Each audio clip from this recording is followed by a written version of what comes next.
მამისა და ძისა და სულისა წმინდის სახელით.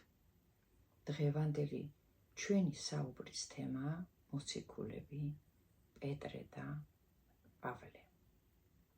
პეტრე და პავლე ბრძანდებიან იესო ქრისტე ნაზარეველის, ჩვენი უფლის მოწაფეები, რომლებიც როგორც დანარჩენი, ისე ესენი ხდებიან მოციქულები. მოციქულთა დიდი ნაწილი მოწამეობრივად აღესრულება.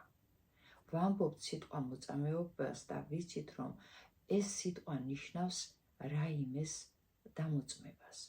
და აი ამ შემთხვევაში პეტრე და პავლე თავიანთი სიცოცხლით ამოწმებენ იესო ქრისტე ნაზარეველის, ჩვენი ღმერთის ღვთიურ ჭეშმარიტებას.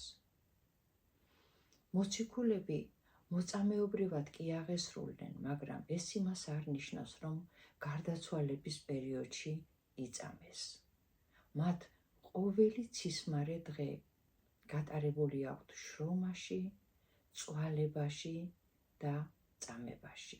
მათ სჭირდებოდათ სულიერი ძალა ვითარცა კლდის მომტვრევისა, ვითარცა მთის დაძვრისა და არა მარტო სულიერი. მოციქულებს სცემდნენ, შოლტავდნენ. პავლე მოციქული ქვებითაც ჩაქოლეს.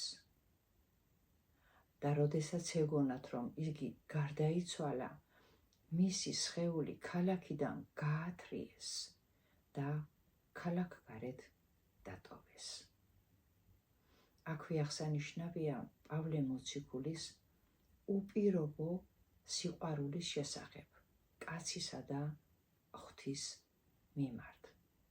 როდესაც მამა პავლე მოდის გონებაზე, ის ბრუნდება იმავე ქალაქში, სადაც სასიკვდილოდ ჩაქოლეს, რათა იქადაგოს ქრისტეს სიტყვა, დაეხმაროს ადამიანის სულს, მოინადიროს, როგორც სახარებაში ვკითხულობთ. ვამბობთ მონადირეობას და გვახსენდება იესო ქრისტეს სიტყვები ნათქვამი პეტრეს მიმართ. ნუ გეშინე სვიმეონ, ამიერიდან იყო კაცთა მონადირე. ჩვენი უფალი მოციქულს აკურთხებს მონადირედ. აქ იგულისხმება არა ის მონადირეობა, ადამიანი თავის ნანადირებს რომ მოიხმარებს გამდიდრებისთვის, განდიდებისთვის. არამედ აქ ნაგულისხმებია ადამიანის სულის მონადირება, გამოცლა ბოროტის კლანჭებიდან იესო ქრისტეს სიტყვის ქადაგებით. ესე იგი, ეს სიტყვა მონადირეობა სახარებაში ნახმარია, როგორც იესო ქრისტეს მსახურება. მოციქულები პეტრე და პავლე მოციქულთა გვირგვინად, ეკლესიის თავად არიან აღიარებულნი. მიუხედავად იმისა, რომ ეს ადამიანები შემდგომ ქრისტეს გაცნობის შემდგომ ემსახურებიან ერთი და იგივე კეთილ საქმეს, მანამ ბევრად გასხოვდებიან ერთმანეთისგან. გასხოვდებიან ერთმანეთისგან თავიანთი შთამომავლობით და თავიანთი საქმიანობით. პეტრე სვიმეონი არის გალილებელი მეთევზის, იონას ძე. ანდრია პირველწოდებულის ძმა. ზუსტად ანდრია შეატყობინებს თავის ძმას სვიმეონს იესო ქრისტეს, როგორც მესიის, როგორც ცხებული მეფის გაცნობის შესახებ და თავად მიჰყავს ქრისტესთან ანდრიას სვიმეონი. აი, ამ შეხვედრის დროს ქრისტე მიმართავს სვიმეონს.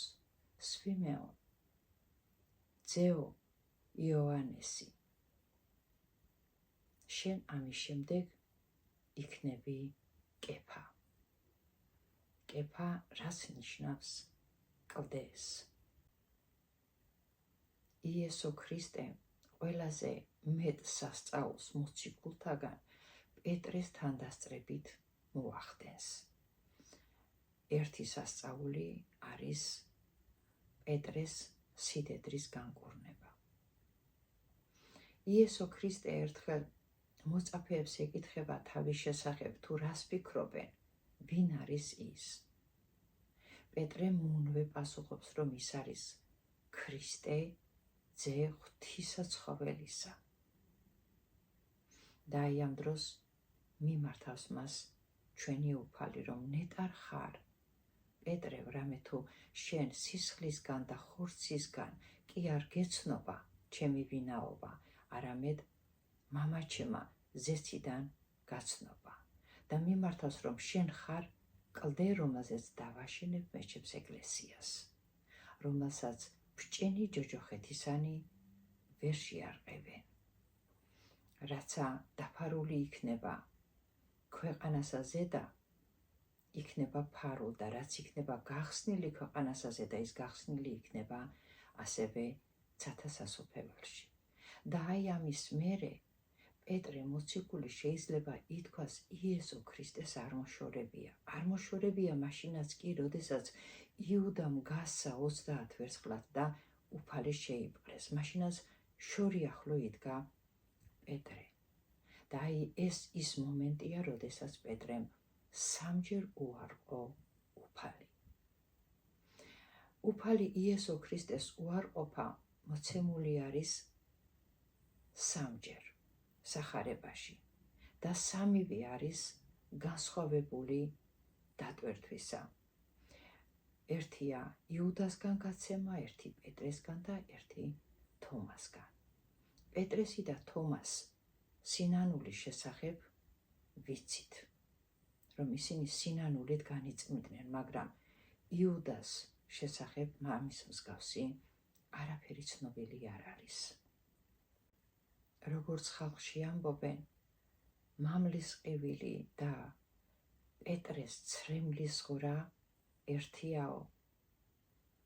აი ესე გლოვობდა მთელი თავისი სიცოცხლის მანძილზე პეტრე მოციქული. მას ცხოვრების ფონად სინანულის გლოვა ჰქონდა. თვალის ძირები ფორებად ჰქონდა ცრემლისგან დახეთქილი. როგორც წმინდა მამები გადმოგვცემენ, პეტრე მოციქულს არ ჰქონია სული გამყიდული და ამიტომაც იყო სულ სინანულში.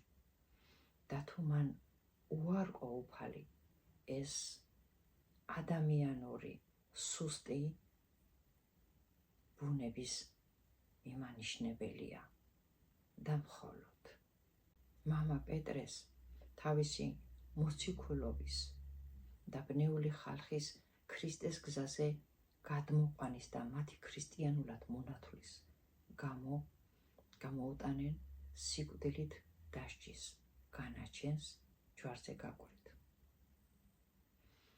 იმის და მიხედვით, რომ ჩვენი უფალი აცვეს ჯვარზე, პეტრე მოციქული ითხოვს ჯვარზე გააკრან და აწამონ ის არა ისე როგორც უფალი, არამედ თავით დაბლა. და ესე თავდაყირა გაკრული პეტრე მოციქული სულის ამოსვლამდე იესო ქრისტეს სიტყვას ქადაგებდა. და 29 ივნის 67 წლის ასაკში ქრისტესთან გადის პეტრე მოციქული ქრისტეზე ქადაგებით. მოციქული სავლე, შემდეგ პავლეთ წოდებული, ბრძანდება ბენიამინის ტომიდან რომის მოქალაქე. როგორც თავში ვთქვით, ეს ორი ადამიანი ერთ საქმეს კი ემსახურა ბოლოს, მაგრამ მეტად განსხვავებული ბუნებით იყვნენ ერთმანეთისგან, შთამომავლობით, ცხოვრების წესით. პეტრე არის მეთევზეს ოჯახში დაბადებული, თავად მეთევზე. პავლე არის განსწავლულ ოჯახში დაბადებული, თავად განსწავლული. პეტრე არის ოჯახიანი, პავლე ეწევა ქალწულებრივ ცხოვრებას. პეტრე როგორცვე იგებს იესო ქრისტეს, როგორც მესიის, როგორც ცხებული მეფის არსებობის შესახებ მას დაემოწაფება, პავლე კი ქრისტიანთა მტერია და იგი ხდება ქრისტიანი, როდესაც თავად უფალი გამოეცხადება ამაღლების შემდეგ. ჩვენ კი ვამბობთ იმას, რომ პავლე მოციქული იყო ქრისტიანთა მტერი, მაგრამ იგი თავის სარწმუნოებას, ის განსწავლული იყო თავის რჯულში და თავის სარწმუნოებას იმდენად გულწრფელად ემსახურებოდა და სჯეროდა როგორც ჭეშმარიტისა, რომ გულმხურვალედ ემსახურებოდა თავის რწმენას და ამიტომ იყო ქრისტიანთა მოწინააღმდეგე. როდესაც სავლე, ვითარ ქრისტიანთა მტერი, მიემგზავრება ქალაქ დამასკოში გადამალული ქრისტიანების საწამებლად გადასაცემად, მას გამოეცხადება უფალი იესო ქრისტე, რომელიც მიმართავს: საულ, საულ, რატომ სდევნი? ამ სიტყვებს ჩვენი წმინდა მამები გვიხსნიან ისე, რომ ქრისტიანთა მადევარი თავად უფლის მადევარია. ამ გამოცხადებისას სავლე დაბრმავდება, რომელსაც შემდგომ თავად იესო ქრისტეს კურთხევის შედეგად იესო ქრისტეს ერთ-ერთი 70-თაგანი მოციქულის სახელად ანანია აუხელს თვალს, დაუბრუნებს სინათლეს. მოციქული ანანია ნათლის სავლეს. სავლეს ბუნება კვდება და მას ცვლის ღვთისმიერი ადამიანის ბუნება, რომლის საშუალებითაც თავად აირჩევს თავის ნათლობის სახელს და დაირქმევს პავლეს, რაც ნიშნავს სიმცირეს. ეს ორი მოციქული, პეტრე და პავლე, შესცვლიან სამყაროში ადამიანის ბუნებას შესცვლიან თავიანთი ქადაგებით, იესო ქრისტეს სიტყვის გადაცემით. ისინი ქადაგებენ უამრავ ქვეყანაში, ქალაქსა და სოფელში, გზებზე, დიდრებში და ღარიბებში, ურწმუნოებში და ნაკლებ მორწმუნეებში. ბავშვებთან, ზრდასრულებთან და მოხუცებთან, დღე და ღამე.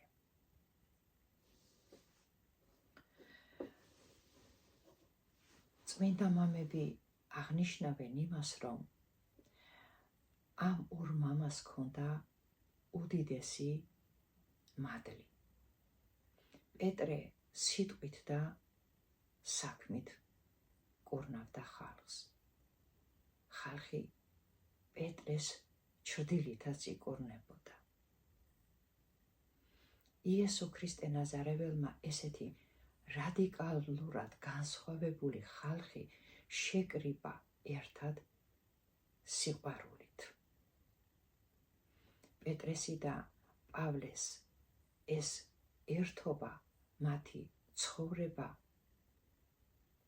ყველა ქრისტიანის მაგალითად იქცა, რომელთაც თავიანთი ღვაწლით, მოსწამეობრივი აღსასრულით გვირგვინი დაედგათ. ადამიანის ცხოვრებაში ყველაზე მძიმე ღალატია, რომელიც გამოწვეულია ან ურწმუნოების გამო, ან რწმენიდან გადახვევის გამო. როდესაც ზიარებაზე წმინდა ბარძიმს უახლოვდებით, ვისაც აღქმული გვაქვს ჩვენი ცოდვები, ის ყველა ვფიქრობთ, რომ ვეზიარებით მხოლოდ შობილ ძეს, უფალი იესო ქრისტე ნაზარებელს, როგორც ცოდვილი, არა როგორც მოღალატე იუდა, არამედ როგორც ავაზაკი, რომელმაც ჯვარზე ქრისტე იცნო ქრისტეში, რომელმაც იცნო სულის მაცხოვრებელი, ღმერთი. და ყველა ვამბობთ პეტრე სიტყვებს, რომელმაც იესო ქრისტეს უთხრა, რომ მე ვიცი შენ ხარ იესო ქრისტე, ძე ღვთისაცხოველისა. და პავლეს სიტყვები, მოსული ვარ სოფლად ცოდვილთა შორის პირველი ცოდვილი. და აი ესე ვართ შეკრებილი ჩვენს ეკლესიაში, ჩვენი ცოდვების მიმღები აღმქმელნი სულის საცხონებლად. იესო ქრისტე ნაზარებელის ჩვენი უფლის იმედი.